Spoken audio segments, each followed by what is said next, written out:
Hujambo na karibu tena mtazamaji wa The World News katika kipindi hiki cha ulimwengu wa siasa. Naitwa Adam Hussein.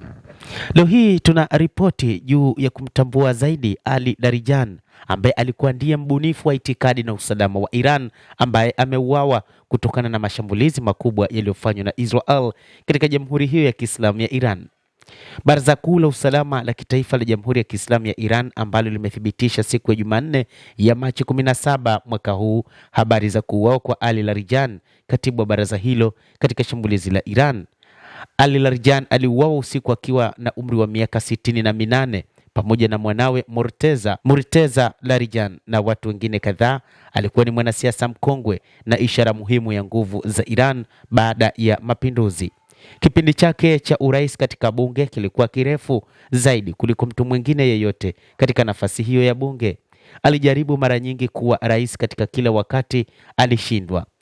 Hata hivyo, baada ya kuuawa kwa Ali Khamenei na kabla ya kuteuliwa kwa kiongozi mpya, alikuwa na jukumu muhimu katika uendeshaji wa masuala ya Iran.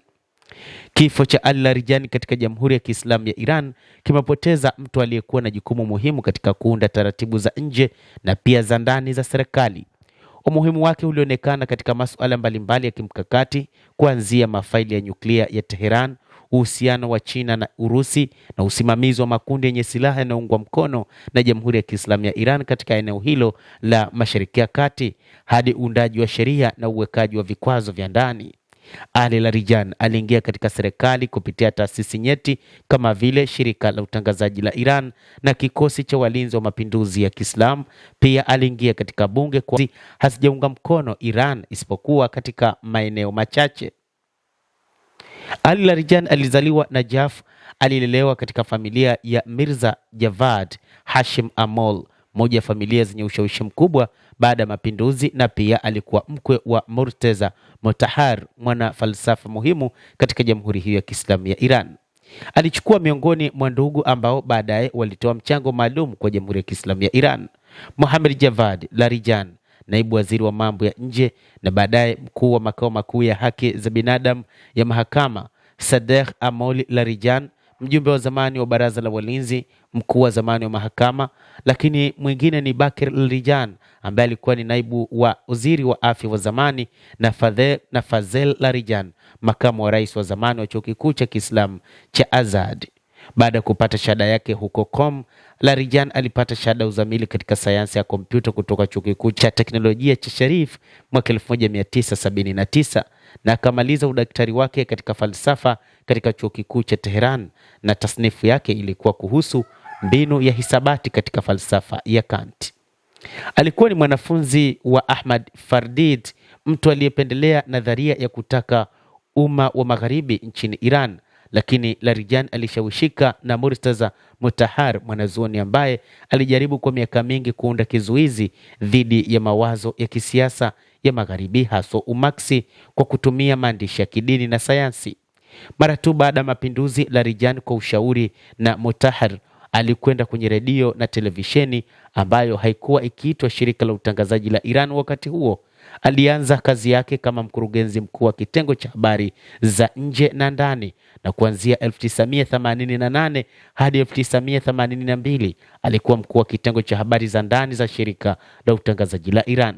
Alijiunga na IRGC mwaka 1982 na Hashim Rafsanjani kuanzia 1992 hadi 93, na alichukua nafasi ya Mohammad Khatami, waziri wa mwongozo aliyejiuzulu. Hata hivyo, miaka 1992, muda mfupi kabla ya Mohammad Khatami kujiuzulu, Khamenei alizungumza na Basij. Alionyesha wasiwasi wake kuhusu hali ya kitamaduni ya nchi hiyo na kutoa wito wa kushughulikiwa hilo na juhudi za kuamuru yaliyo mema, kukataza yaliyo mabaya na kuhifadhi mapinduzi.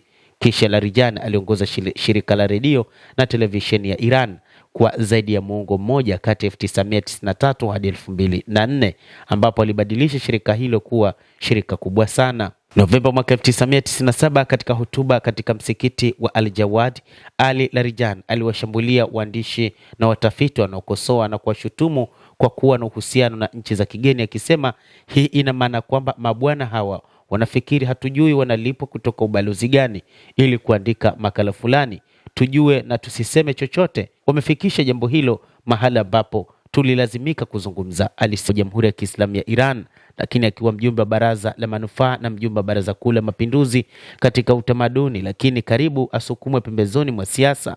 Kukataliwa huku kulionekana wazi kwa kila mtu alipoondolewa kwenye kinyang'anyiro cha kugombea urais mwaka 2022. Baada ya miezi kadhaa ya mzozo kati ya Larijani na Baraza la Walinzi kuhusu kuchapishwa sababu za kutostahiki kwake, barua ilichapishwa kutoka baraza hilo alikataliwa kutokana na sababu za kifamilia na misimamo ya kisiasa. Mwanzoni mwa serikali ya Masoud Pezeshkian uliambatana na kuongezeka kwa mivutano ya kimataifa kati ya Jamhuri ya Kiislamu ya Iran, na hii iliona hitaji la jamhuri hiyo ya Kiislamu la kuwa na Ali Larijani na kumfanya aonekane tena kutoka pembezoni mwa siasa.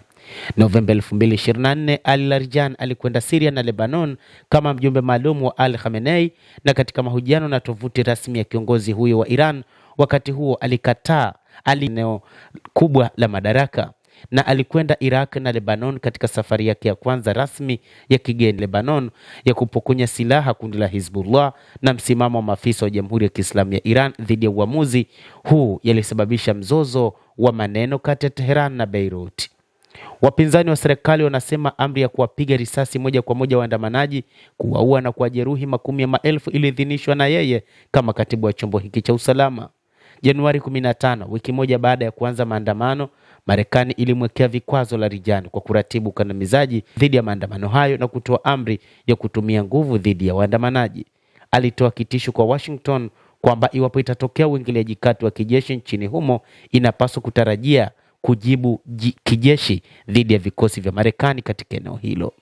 Mtazamaji wa The World News, kuna mambo mengi yanayomhusu kiongozi huyo wa Iran, lakini waziri wa mambo ya nje wa Israel Bwana Gideon Sar alisema baada ya kutangaza kwa kuuawa kwa Ali Larijani kwamba kurejelea zawadi iliyowekwa na Marekani